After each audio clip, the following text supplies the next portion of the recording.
¿Cuántos están comprendiendo las palabras que utilizó Jesús en la cruz? Amén. Palabras poderosas que tienen ese efecto en el ambiente, en el mundo espiritual, de una manera que cuando usted lo comienza a analizar, es algo que no tiene explicación, como decía Ezequiel. Vamos a la sexta palabra. Juan, póngame la hermanita ahí, 19:30. Dice la escritura en Juan 19:30. Entonces Jesús, cuando hubo tomado el vinagre, dijo: consumado es, e inclinando la cabeza, entregó el espíritu. Miren que casi las últimas tres palabras están entrelazadas. Tengo sed, le dieron de beber vinagre, pero también en esta dice: y entregó el espíritu, que esa parte le corresponde a nuestro hermano Pablo Andrés. Consumado es. Una gran victoria a su nombre, a su nombre. Pero dice la escritura que cuando hubo tomado el vinagre, pero Jesús dice: tiene sed, tengo sed. Y los soldados agarran una lanza y agarran una esponja. Por eso que cuando Ezequiel habla de la pasión de Cristo, es de la que hizo Mel Gibson, que era más acercada a la realidad de lo que pasó Jesús en aquel Vía Crucis. Agarran la esponja y le ponen vinagre. ¿Pero por qué vinagre? Dice que el vinagre tenía propiedades que quitaban la sed, pero no solamente eso, también tenía propiedades que amortiguaban el dolor de las personas que estaban crucificadas a su nombre.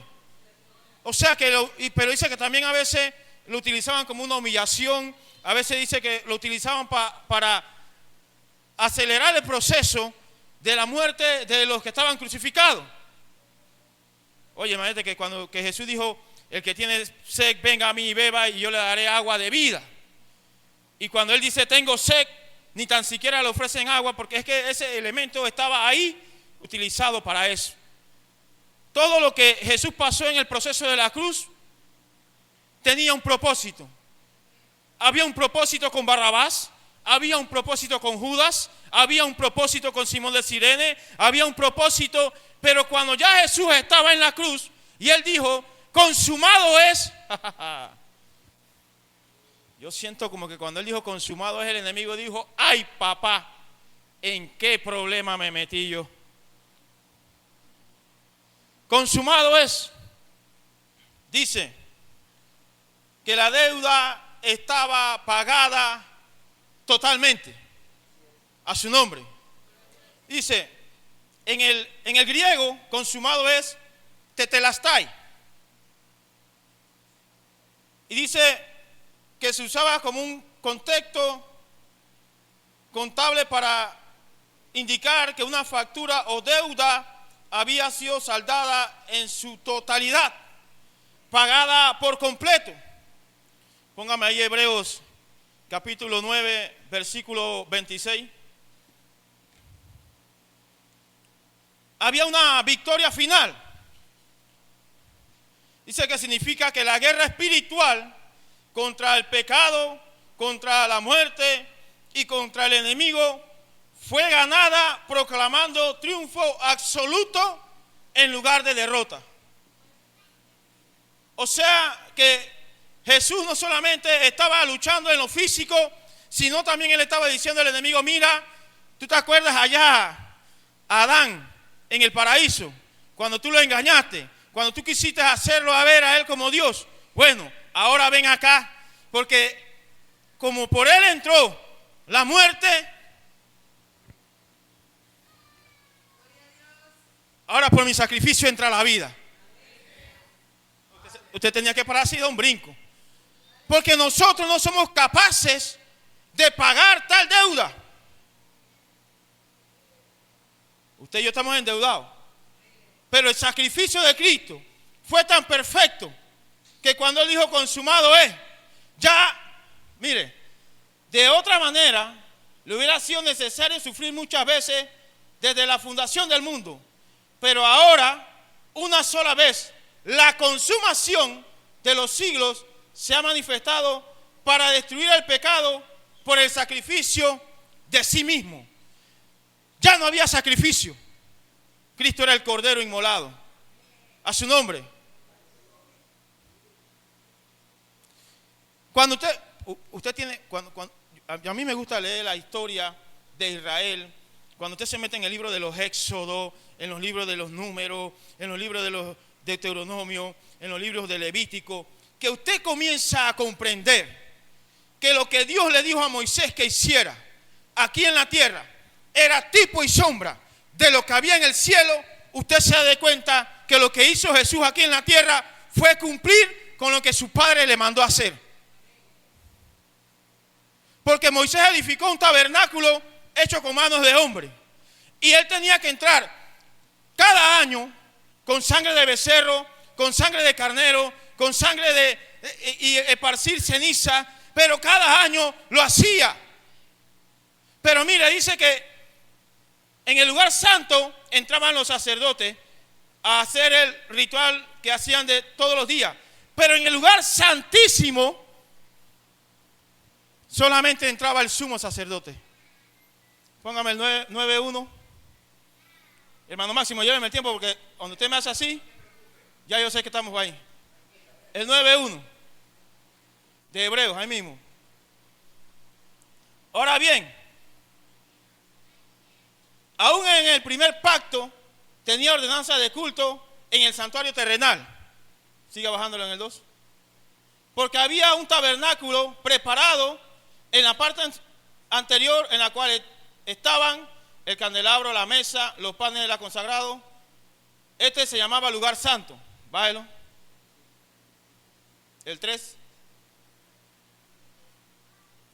Y detrás del segundo velo había un tabernáculo llamado el lugar santísimo. 4.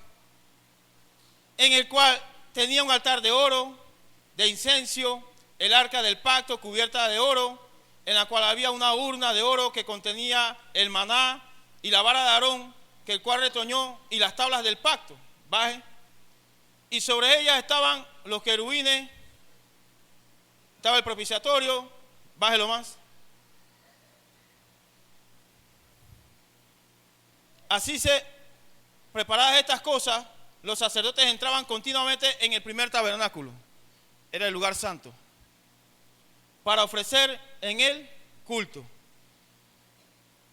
Pero en el segundo, ¿quién entraba? Pero él no entraba, dice que él entraba con sangre, porque él tenía que llevar sangre de animales.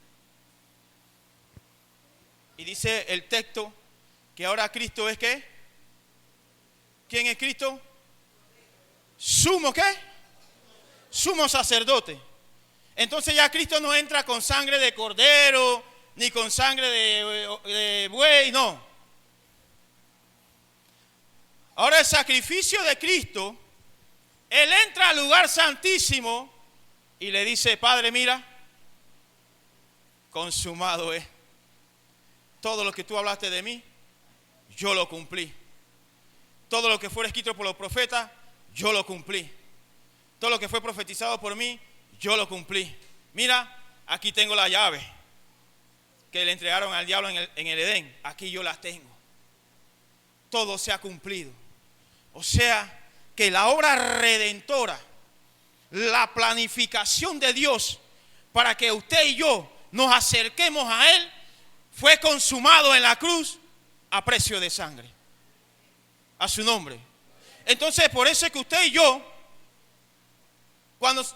si nosotros comprendiéramos la obra redentora de Cristo, como decía Ezequiel, y nosotros comprendiéramos el sacrificio de todo ese vía crucis, no tenía que estar Cristo ahí. Póngase usted, y le aseguro que a la primera que le ponen en la cruz, no camina.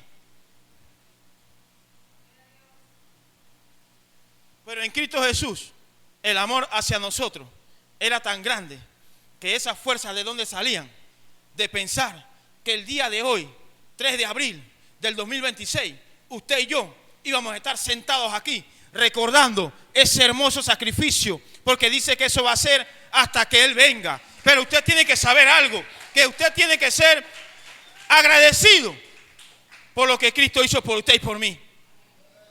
Mira, hermanito, nos la vendieron mal.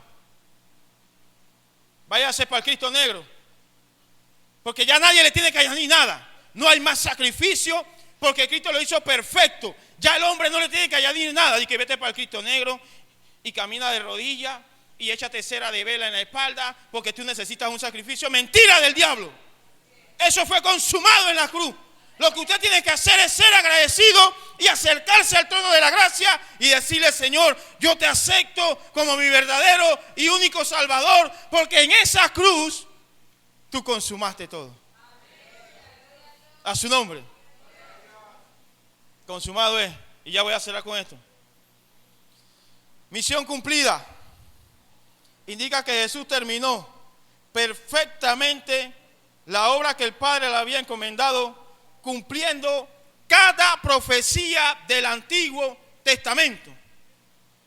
Cada profecía del Antiguo Testamento fue escrita y fue cumplida puntualmente por Cristo, porque dice que nadie le añade y nadie le quita una tilde ni una jota a este libro de la ley. O sea que todo lo que el profeta profetizó, Isaías, sobre la destrucción del cuerpo de Cristo, cómo fue lacerado, todo eso se cumplió. Cuando le preguntaron, cuando Herodes le pregunta a los sacerdotes: ¿a dónde había que nacer Cristo?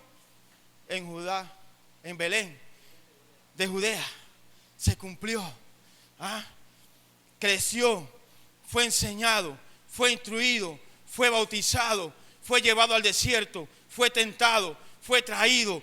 Cuando tú veas al paralítico caminar, cuando tú veas al ciego ver, cuando tú veas al mudo hablar, entonces sepa que el reino de los cielos se ha acercado. Todo eso se cumplió. Y mira, hay algo mejor, que Cristo dejó una iglesia preparada.